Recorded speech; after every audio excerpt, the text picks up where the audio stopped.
Joe Valachi, tueur à gages de la mafia, est le premier à avoir osé défier l'omerta, la loi du silence. C'est lui qui, pour la première fois, a révélé l'expression « la Cosa Nostra ». C'est également lui qui a dévoilé tout l'organigramme du crime organisé, ainsi que sa structure, ses rituels et ses secrets.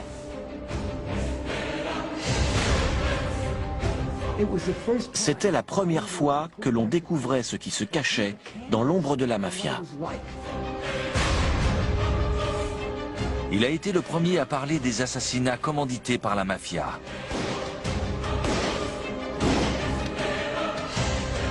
Il savait même où trouver les corps.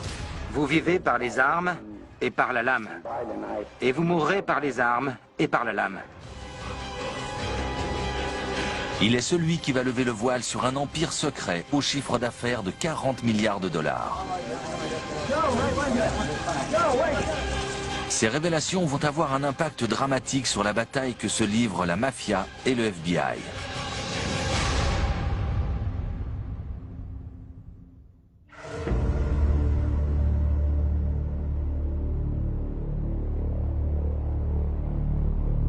En 1962, Joe Valachi, 58 ans, purge une peine de 15 ans de prison pour trafic d'héroïne dans le pénitencier d'État d'Atlanta.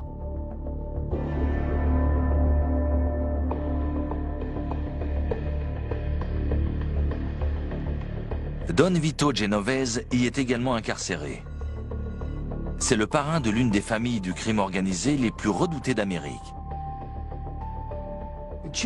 Valachi connaissait bien Don Genovese pour avoir servi sous ses ordres.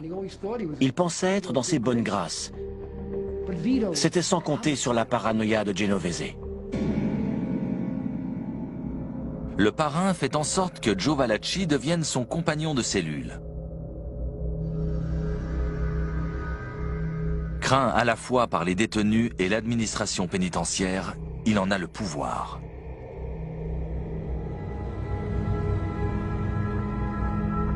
Mais Joe Valachi se méfie, et il a de bonnes raisons.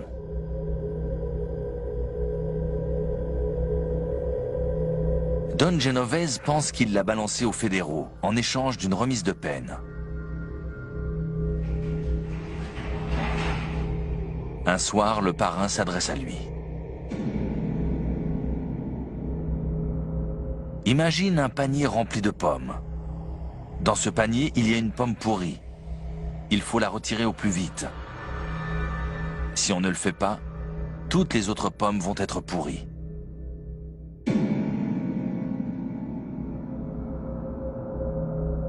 Genovese s'approche ensuite de Valachi et l'embrasse sur la joue. Pour un mafieux, c'est le baiser de la mort.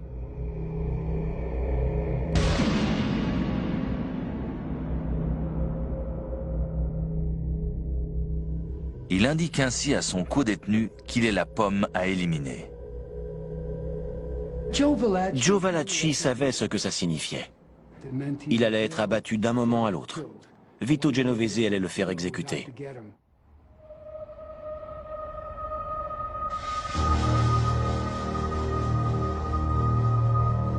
Terrifié, Valachi considère tous les détenus comme une menace.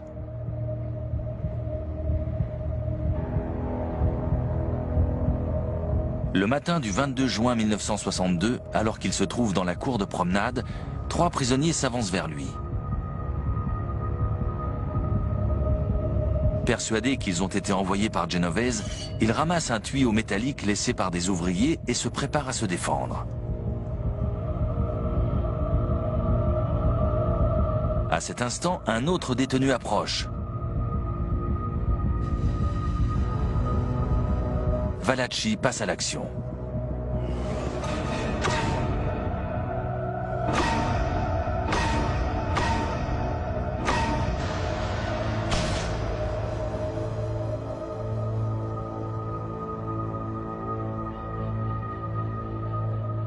Sa victime est John Joseph Soap, un petit escroc sans aucun lien avec la mafia.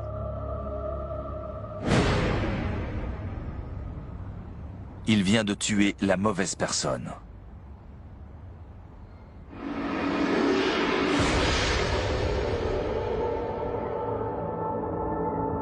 Il risque désormais la peine de mort.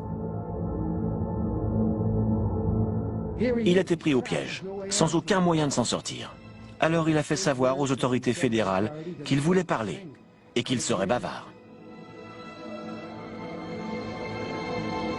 Pour sauver sa peau, Valachi est prêt à dire tout ce qu'il sait sur la mafia à la commission d'enquête du ministère de la Justice.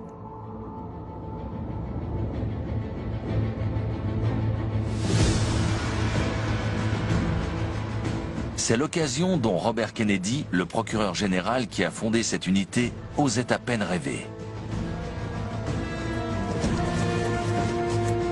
Depuis qu'il a été nommé à ce poste en 1961, il mène une lutte acharnée contre le crime organisé. Mais il n'a encore jamais réussi à infiltrer l'un des clans mafieux sévissant aux États-Unis.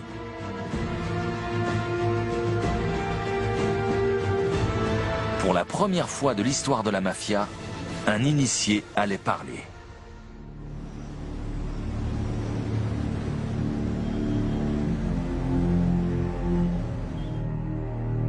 Robert Kennedy propose un marché à Joe Valachi. Il lui permet de plaider coupable d'homicide sans préméditation, ce qui lui évite la peine de mort, en échange de tout ce qu'il sait sur la mafia.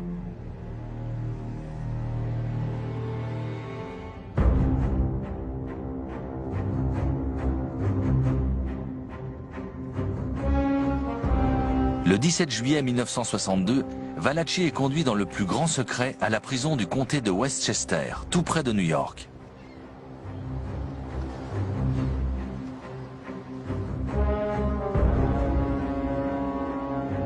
Il y est incarcéré sous le nom de Joseph de Marcona et placé à l'isolement.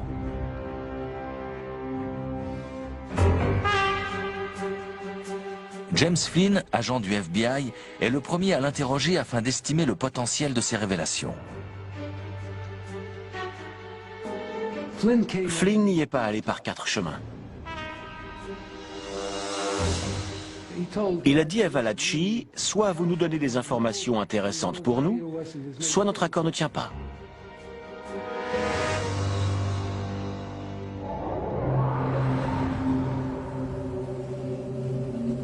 Le FBI a entendu l'expression Cosa Nostra lors d'une écoute. Mais les enquêteurs ne sont pas parvenus à établir si elle désigne un clan mafieux ou la mafia en général.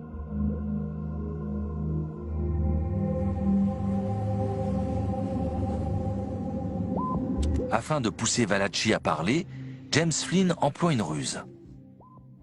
Il a bluffé. Il a dit à Valachi, on sait déjà pas mal de choses sur la Cosa Nostra.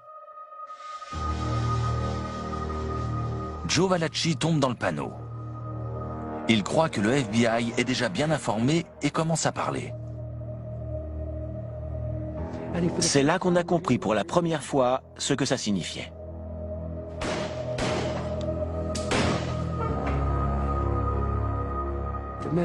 Notre chose, nos affaires.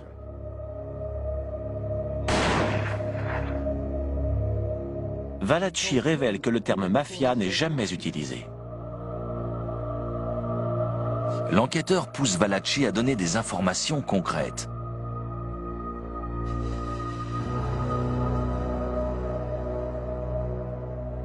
Le FBI ne connaissait que la pointe immergée de l'iceberg. L'organisation de la mafia restait un mystère. Le repenti est de plus en plus loquace. Joe Valachi savait qu'il avait tout intérêt à donner des informations sérieuses et complètes pour que le marché avec le ministère de la Justice tienne. Il fallait qu'il dévoile absolument tout ce qu'un soldat de la mafia qui a servi aussi longtemps que lui peut savoir. C'est là qu'il s'est véritablement mis à table.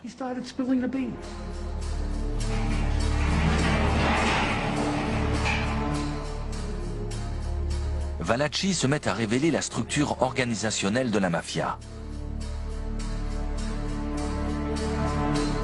Grâce à ces informations, Flynn peut enfin comprendre que la Cosa Nostra se divise en familles unies. Chacune a son chef, son sous-chef ses lieutenants et ses soldats. Pour le FBI et pour pas mal de monde, c'était la pierre de Rosette. Grâce à Valachi, tous les secrets et les hiéroglyphes devenaient compréhensibles. Joe Valachi raconte que les familles sont implantées sur tout le territoire américain.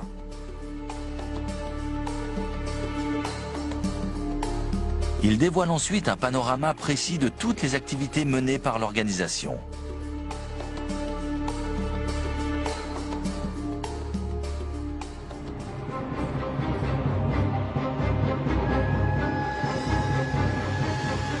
Pendant tout l'été de l'année 1962, James Flynn va interroger le repenti 4 jours par semaine.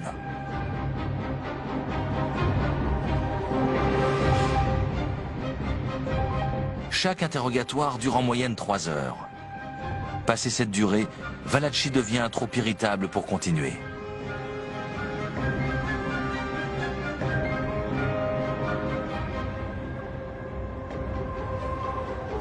L'enquêteur réalise que sa plus grande peur est de ne jamais pouvoir échapper à Don Genovese. Aucun jour ne passe sans qu'il fasse référence à son ancien parrain. Sa peur est telle qu'il se décourage régulièrement en se croyant condamné. À quoi ça sert que je continue? Tout le monde s'en fiche. Personne ne va me croire, vous comprenez? C'est la Cosa Nostra. C'est comme un second gouvernement, c'est trop gros. Je suis déjà mort, et je le sais.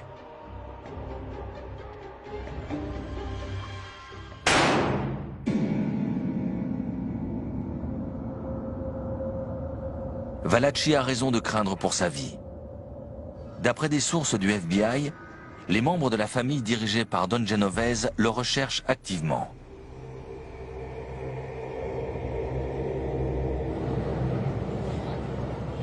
Depuis sa cellule, le parrain a mis sa tête à prix à 100 000 $. Et les mafieux savent qu'il est incarcéré près de New York.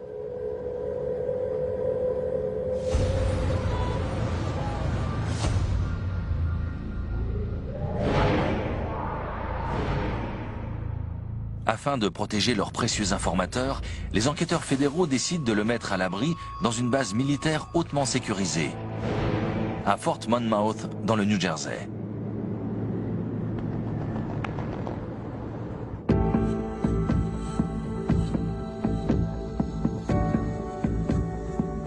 Au printemps 1963, Joe Valachi déclare qu'il souhaite dévoiler au grand public les secrets de la mafia, qu'il accuse d'avoir gâché sa vie. Robert Kennedy savait très bien les effets que pourraient avoir sur le grand public de telles révélations sur la mafia. Mais le procureur général doute de la crédibilité du repenti. Après tout, pendant 30 ans, il a servi la mafia avec conviction.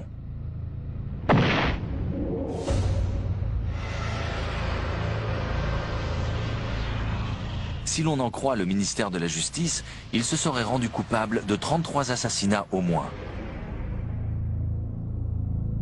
Et s'il parle, c'est pour sauver sa vie. Comment être sûr qu'il raconte bien la vérité ?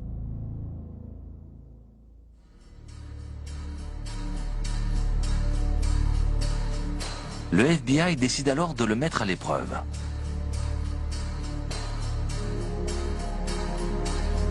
Au cours de ses interrogatoires, James Flynn a recueilli certains éléments auprès de la police de New York.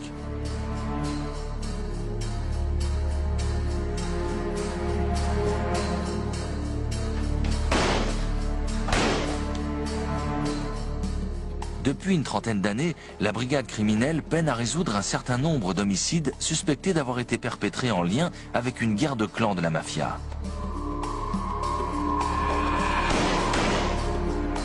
En se basant sur les déclarations de Valachi, les enquêteurs ont rouvert les dossiers en question un à un.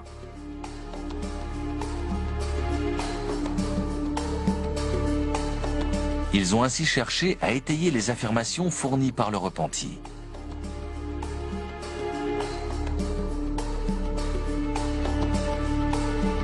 Ils établissent alors que tout ce que leur indicateur leur a fourni concernant ces meurtres, y compris les dates, les lieux et les circonstances, Concorde.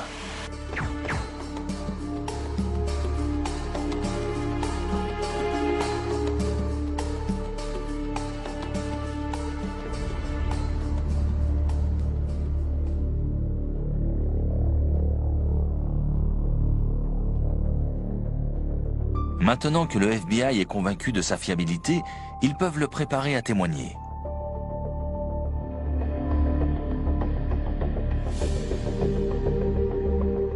En septembre 1963, Joe Valachi est conduit à Washington pour être entendu par une commission sénatoriale anti-crime organisé.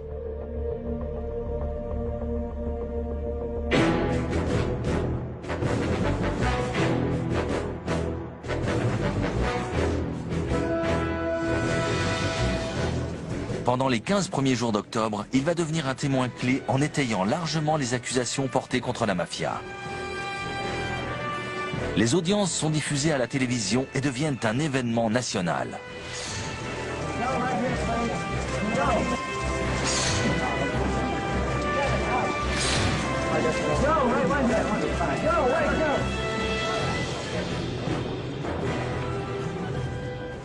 Les États-Unis sont un pays jeune. Nous n'avons pas de mythologie comme d'autres nations. Nous avons les cow-boys, les Indiens et les mafieux. Ces retransmissions télévisées des témoignages de Valachi étaient perçues par le grand public comme un film policier. Ça relevait de la fiction.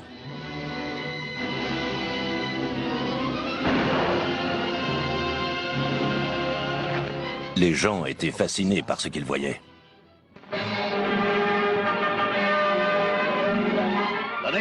Le crime organisé américain reçoit une publicité bien gênante alors que la commission sénatoriale apporte toute la lumière sur une série de crimes. Le sénateur de l'Arkansas, John McClellan, mène les débats et le procureur général, Robert Kennedy, dresse un portrait au vitriol de la Cosa Nostra ou mafia. Il la décrit comme un gouvernement parallèle basé sur le jeu, la drogue, la corruption, l'extorsion, le racket et le contrôle de certains syndicats. Autant d'activités rapportant des fortunes.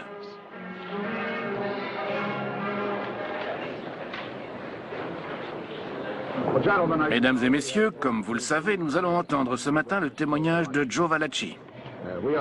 Nous sommes déterminés à développer la moindre facette de ses déclarations et à aller aussi loin que possible. Quelles sont les motivations qui le poussent à parler, selon vous? Il semble qu'il témoigne de sa propre volonté. Il souhaite sauter un poids de la poitrine et se montrer pleinement coopératif. Est-ce qu'il semble inquiet? Je ne dirais pas ça, non. Étant donné les circonstances, je pense qu'il est légitimement stressé et tendu, mais il n'en reste pas moins un excellent témoin. N'avez-vous pas le sentiment qu'il en tire une certaine jouissance? Aucun commentaire à ce sujet.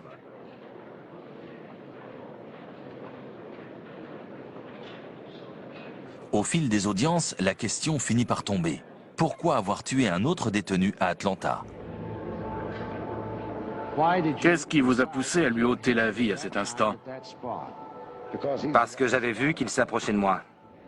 En d'autres termes, j'ai eu le sentiment que ma dernière heure arrivait, monsieur. J'ai cru que c'était mon dernier jour.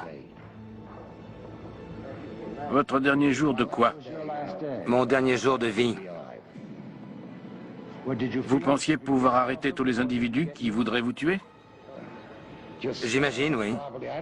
Je ne sais pas ce que j'aurais fait si je ne l'avais pas vu. Je ne peux pas vous dire comment j'aurais réagi. En d'autres termes, vous vous sentiez acculé et vous avez décidé d'agir quand vous le pouviez. Eh bien, quand je l'ai vu, oui.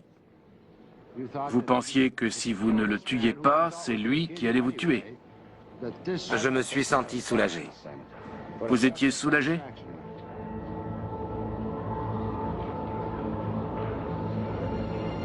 Malgré le charivari qui entoure les diffusions des audiences, ce témoignage rappelle que Joe Valachi est bien un meurtrier au sang-froid.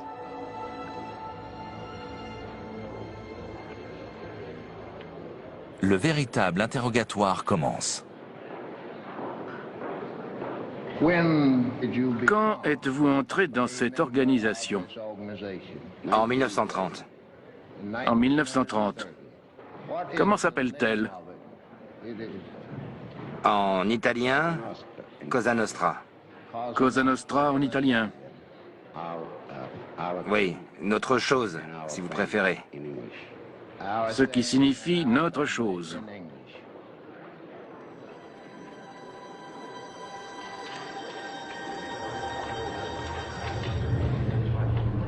Il révèle dans quelles circonstances il a rejoint la mafia.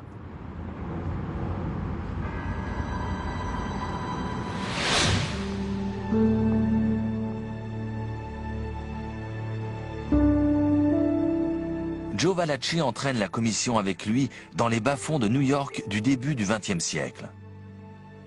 Ses parents, venus de Naples, ont eu 17 enfants. Seuls 6 ont survécu. À 18 ans, il devient volant, c'est-à-dire chauffeur pour un gang célèbre, les Minutemen. Entre 1919 et 1923, ces hommes brisaient les vitrines de bijouterie et autres boutiques pour dérober leurs marchandises et prenaient la fuite avant l'arrivée des policiers. Jusqu'au jour où le gang est arrêté. Valachi est enfermé dans la fameuse prison de Sing Sing, sur les rives de l'Hudson.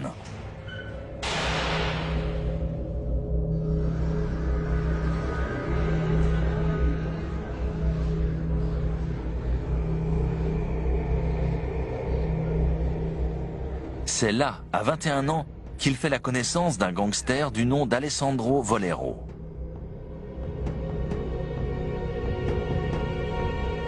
Et c'est également à Sing Sing qu'il va entendre pour la première fois parler d'une organisation secrète, la Cosa Nostra.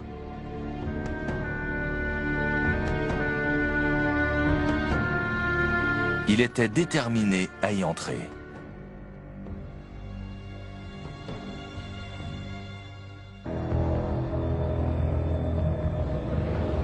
Je vais vous parler de mon cas.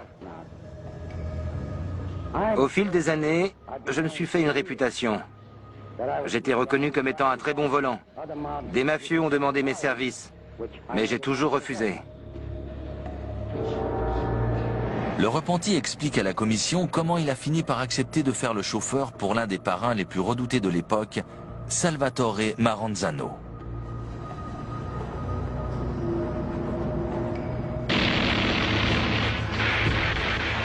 C'était en 1929. Maranzano était pris dans une lutte sans merci avec son rival, Giuseppe Masseria. Joe Valachi fait alors savoir au parrain qu'il veut entrer sous ses ordres. Maranzano lui demande de prendre le volant lors de l'exécution d'un contrat à l'encontre d'un lieutenant de Masseria.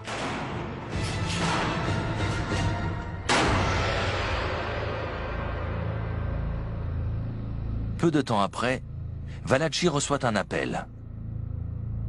Il va être affranchi. Il sera bientôt un soldat de la mafia.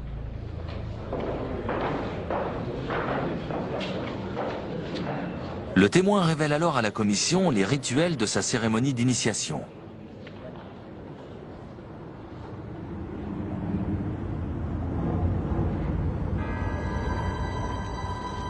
Il déclare avoir été conduit dans une maison située à une centaine de kilomètres de New York, en pleine campagne. À son arrivée, il se retrouve parmi une trentaine de personnes autour d'une table. C'est son chef, Don Salvatore Maranzano, qui conduit l'initiation. Et là, il a raconté tout ce qui s'est passé. Le code, l'omerta. Une fois que l'on est entré, on ne peut plus sortir. Vous devez soit rapporter de l'argent, soit devenir un assassin. D'ailleurs, il faut avoir tué au moins une personne pour devenir un affranchi.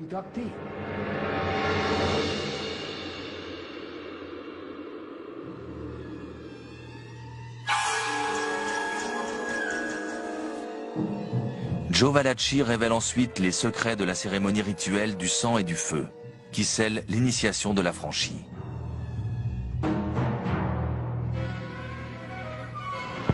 Il y avait un poignard et un revolver sur la table. Il signifiait qu'en tant qu'affranchi, vous vivez par les armes et par la lame, et vous mourrez par les armes et par la lame. Vous compreniez à quoi vous vous engagiez à cet instant précis? Oui. Qu'est-ce que vous avez compris? Que je risquais de mourir par les armes et par la lame. En d'autres termes, en prêtant serment, vous saviez qu'un jour vous risqueriez d'être abattu. Oui, Et vous avez tout de même continué. oui.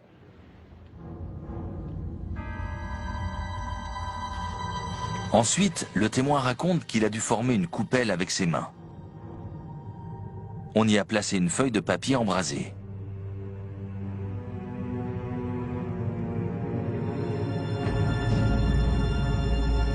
Il lui a été demandé de faire passer la feuille d'une main à l'autre jusqu'à ce qu'elle brûle entièrement, comme il le serait s'il trahissait la Cosa Nostra.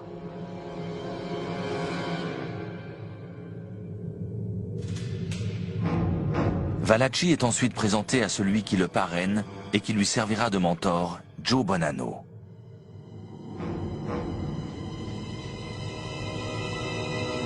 Ce dernier lui demande de tendre son index.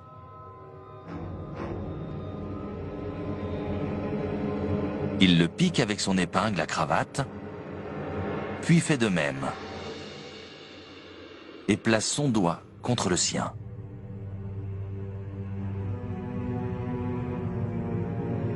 Maranzano déclare alors qu'il fait partie de la famille. Ensuite, qu'est-ce qui s'est passé? Tout le monde s'est serré la main. Et à ce moment-là, ils ont tous dit quelque chose à l'unisson. Je ne me souviens pas quoi, mais c'était du sicilien. Vous savez ce que ça voulait dire? En fait, je n'ai jamais posé la question. Je ne me suis jamais demandé ce que ça signifiait. Étant donné le contexte et le type d'organisation, je dirais que c'était secondaire. Je m'en fichais. Vous vous en fichiez. Oui, je n'ai jamais cherché à savoir. Mais globalement, j'en avais une idée. Vous en aviez une idée, laquelle? Ça voulait dire qu'on était tous unis. Tous unis. C'est ça, oui. Nous sommes tous unis dans le vice et la vertu, à la vie et à la mort. Oui.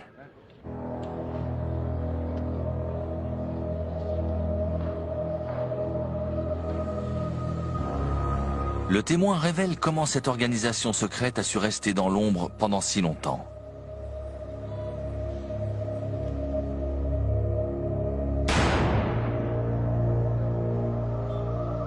Quiconque ouvrait sa bouche en payait le prix fort.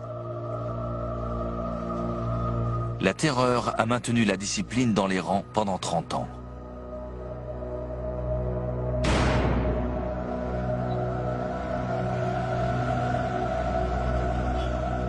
Mais Joe Valachi a rompu ce silence pour toujours.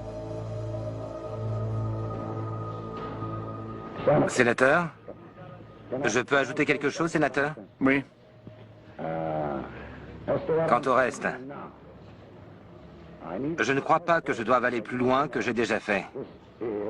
Je n'irai pas au-delà de tout ce que j'ai déjà exposé à la presse et aux gens. Je l'emporterai dans ma tombe. En parlant, je brise un serment. Il y a des choses que je ne révélerai jamais. Je préfère m'arrêter là. Les mafieux étaient foudrages. Il leur était arrivé par le passé d'éliminer des témoins gênants, même en prison. Ils se sont dit que s'ils offraient suffisamment d'argent, quelqu'un finirait par le faire taire. Avec la prime de 100 000 $ offerte par Don Genovese sur la tête de Valachi, les risques d'assassinat, y compris pendant les audiences, sont forts.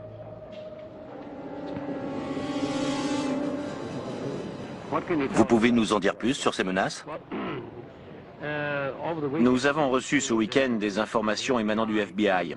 Un appel anonyme aurait signalé la présence d'une bombe à l'intérieur de ce bâtiment ce matin même. Il se pourrait également que nous ayons affaire à une ou plusieurs personnes armées essayant d'attenter à la vie du témoin. Quelles précautions avez-vous pris? Je ne pense pas qu'il soit prudent d'en parler. Est-ce que le témoin est au courant? Non. Selon des informations qui circulent, quelqu'un aurait eu l'intention de vous abattre ou de poser une bombe. Où est-ce que vous avez entendu ça? Qu'avez-vous pensé du match d'hier soir? Je n'y connais rien en sport. Que dites-vous de ces menaces? J'en dis rien du tout. Ça ne change rien à ma position. De toute façon, je suis sur la liste noire depuis le début. Vous voyez ce que je veux dire? La situation est la même.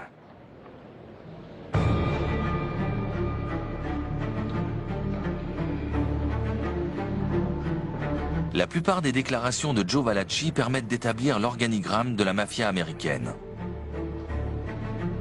Il explique à la commission qu'il s'agit d'une hiérarchie bien huilée et qui a beaucoup évolué depuis les guerres de gangs qui faisaient rage dans les rues de New York au début du XXe siècle.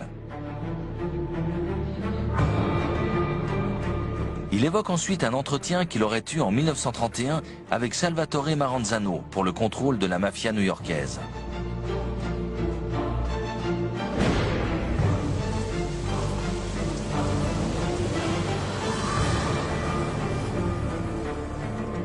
Il raconte que le parrain sicilien avait organisé la réunion de plus de 400 mafieux et qu'il avait redistribué les 5 quartiers de la ville à 5 familles différentes. Le Bronx, Brooklyn, Manhattan, le Queens et Staten Island.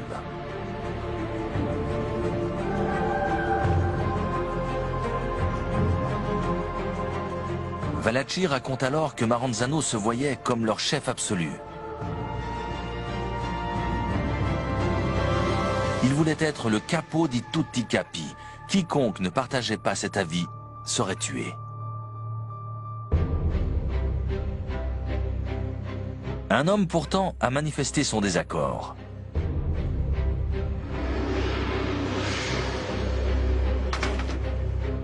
C'est Lucky Luciano, l'homme qui a commandité l'assassinat de Maranzano.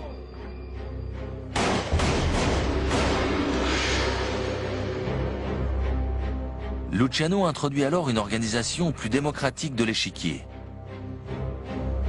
Il élimine le statut de capo di tutti capi et crée la commission, sorte de directoire destinée à résoudre les problèmes internes. Cette nouvelle donne apporte la paix et la prospérité à la mafia.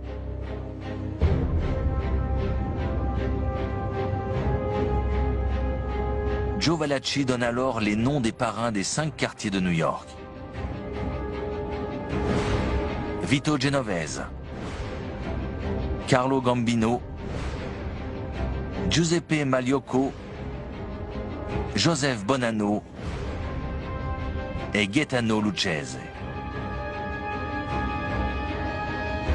Ces 5 hommes, selon le témoin, sont à la tête d'une vaste organisation criminelle basée sur le jeu, la prostitution, le prêt sur gage, les stupéfiants et les participations à des sociétés légales.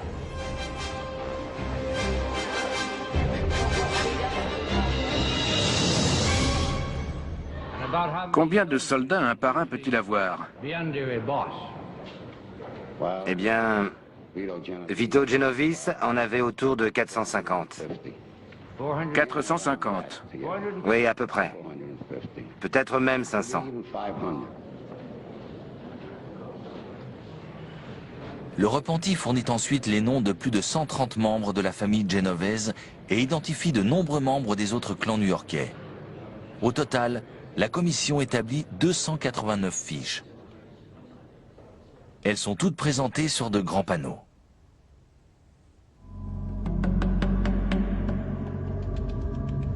Joe Valachi a aidé le FBI à enfin comprendre un certain nombre d'éléments en leur possession.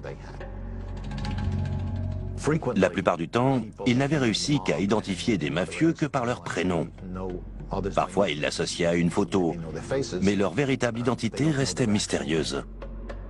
Pour la première fois, les enquêteurs disposaient des véritables noms et prénoms de plusieurs gangsters. Le témoignage de Valachi a tenu toutes ses promesses. Et tout ce qu'il a déclaré s'est vérifié par la suite.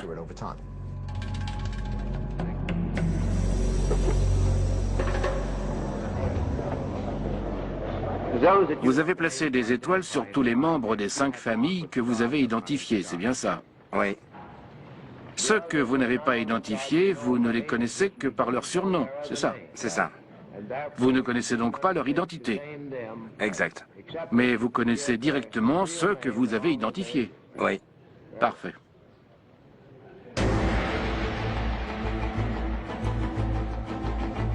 Joe Valachi a tout mis en lumière. Les familles, les identités des mafieux, l'organigramme précis de la mafia, du capo di tutti capi aux soldats.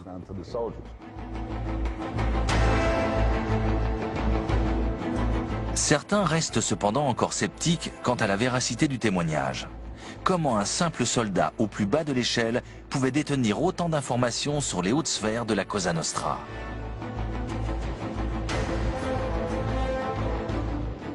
Ce serait une erreur de croire que les soldats ne sont pas dans le secret.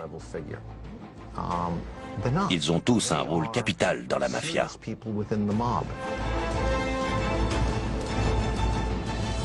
Leurs seuls supérieurs hiérarchiques sont leurs capots et leurs parrains.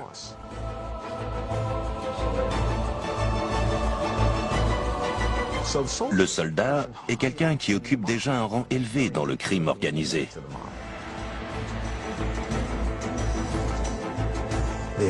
Ils sont détenteurs de l'ensemble des secrets de leur organisation.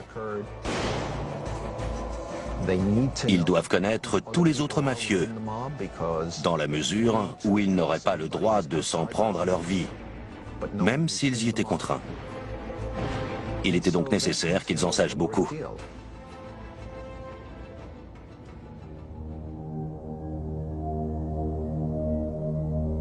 Puis le témoin fait des révélations au sujet de Don Genovese.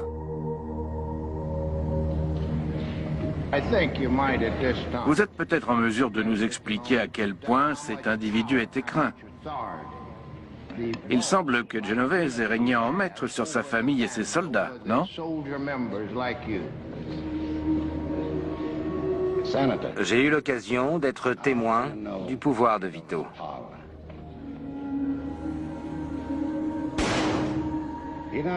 Non seulement il contrôle sa famille, mais il contrôlait également celle des Gambino et celle des Lucchese. En clair, sa parole faisait figure de loi, c'est bien ça. Exactement. Prononçait-il des sentences de mort? Il faisait exécuter des gens qui l'avaient trahi ou qui avaient parlé d'une façon ou d'une autre. Il les faisait exécuter? Oui, Vous en avez été témoin? absolument.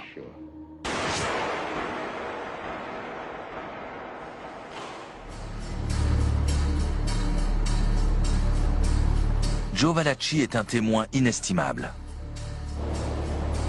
Il confirme que la Cosa Nostra est la mafia. Il en dévoile toute la structure, les rituels et les secrets, et décrit l'organigramme tout entier de la pègre new-yorkaise. Il révèle les détails les plus sordides de son histoire.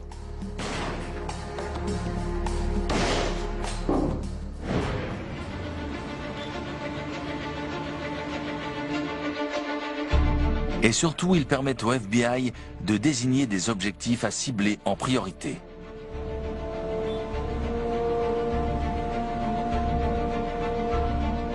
En 1963, l'antenne new-yorkaise de l'agence fédérale fait passer les effectifs de ses enquêteurs spécialisés dans le crime organisé de 4 à 140.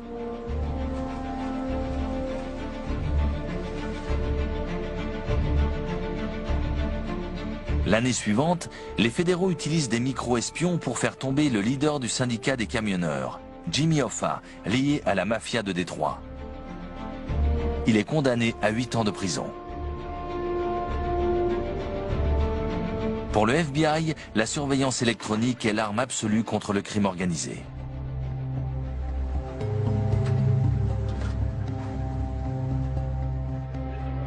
Au début des années 70, quand je suis arrivé dans l'unité anticriminalité organisée, nous réalisions un grand nombre d'écoutes téléphoniques pour une enquête sur un vaste réseau de jeux clandestins contrôlé par la mafia. Ça nous a permis de donner un vaste coup de filet, de fermer un grand nombre de cercles de jeux et de priver la mafia d'une très grosse source de revenus.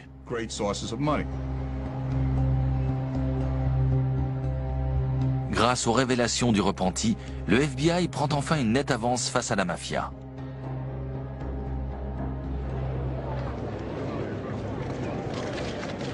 Mais pour Robert Kennedy, le procureur général, ce n'est que le commencement.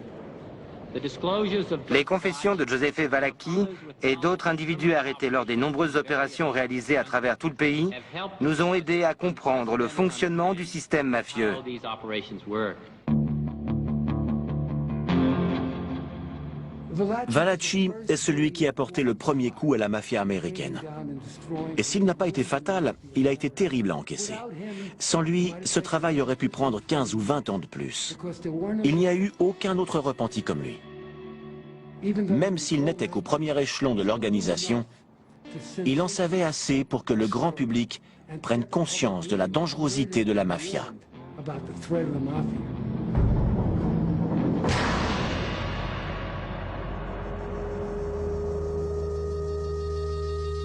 À l'issue de ces déclarations, Joe Valachi retourne en prison afin de purger sa peine. Il reste au pénitencier du District of Columbia à Washington.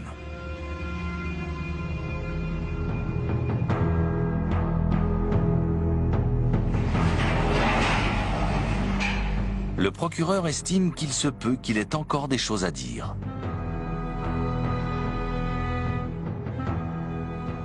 Robert Kennedy savait que cet homme était une mine d'or.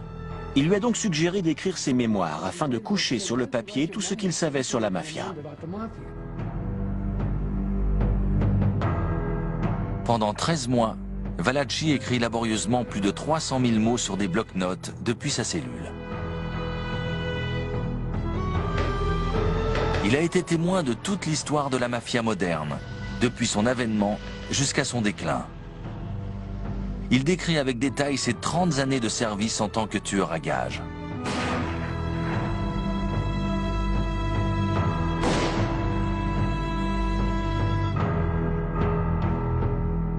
Mais étant donné son faible niveau d'éducation, il est loin de produire un chef-d'œuvre. C'était impossible à publier, voire même illisible. Robert Kennedy fait alors appel à un biographe. Le ministère de la Justice a requis les services de Peter Maas, un journaliste, pour rédiger la biographie de Joe Valachi. Les autorités fédérales espèrent que la publication de ce livre poussera d'autres affranchis à se repentir. Afin de se montrer reconnaissant envers le précieux informateur, le ministère songe à le transférer à nouveau pour qu'il puisse purger sa peine de prison à vie au soleil. Robert Kennedy a eu des idées quelque peu farfelues, comme demander à la femme de Valachi de le rejoindre et les envoyer sur une île déserte où ils passeraient le restant de leur vie. Mais ce n'était pas possible. Il s'agissait d'un détenu coupable de meurtre et condamné à perpétuité.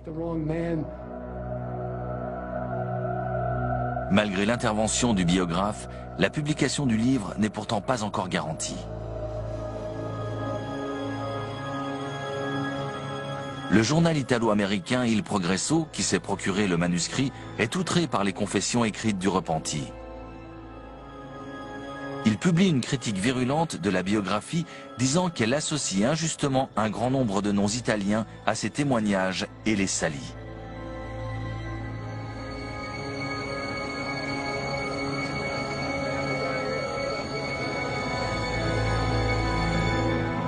Cette déclaration fait boule de neige. Toute la communauté italo-américaine s'insurge contre l'ouvrage. L'objectif est atteint. La Maison-Blanche intervient pour stopper la publication.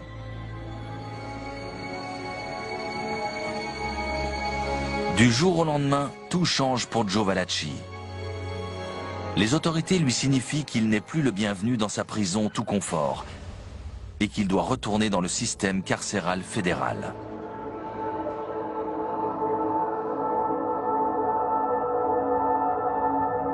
Il est détenu dans une petite cellule du Michigan à l'isolement où il devra passer le restant de ses jours. Joe Valachi est anéanti.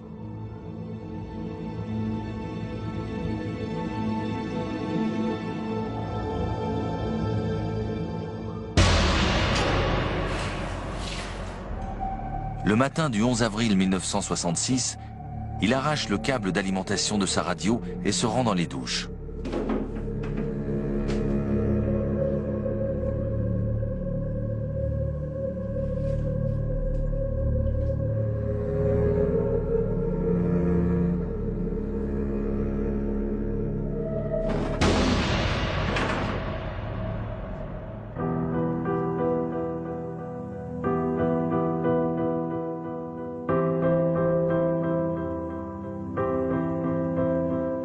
La tuyauterie ne supporte pas le poids du repenti.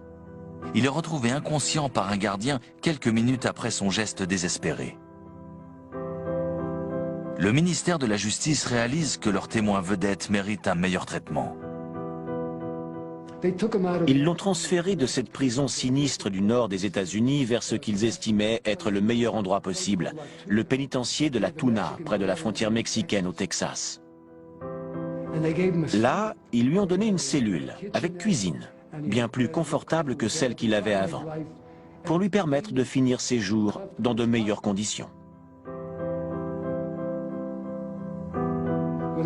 Depuis, quand un détenu obtient un traitement de faveur pour avoir témoigné, on dit qu'il a droit à la suite Valachi.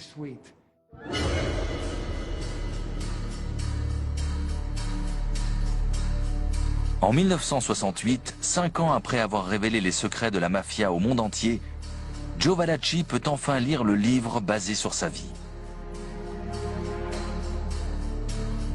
Son titre, The Valachi Paper. Il est devenu un best-seller. Joe Valachi n'en touchera pas un centime. Le livre est adapté pour le cinéma en 1972. C'est Charles Bronson qui incarne le rôle du repenti.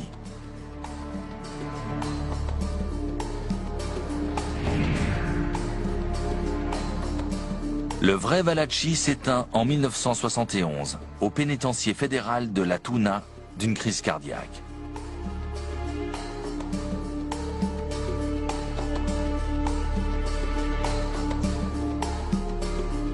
Vito Genovese, son ancien parrain, est mort 2 ans plus tôt.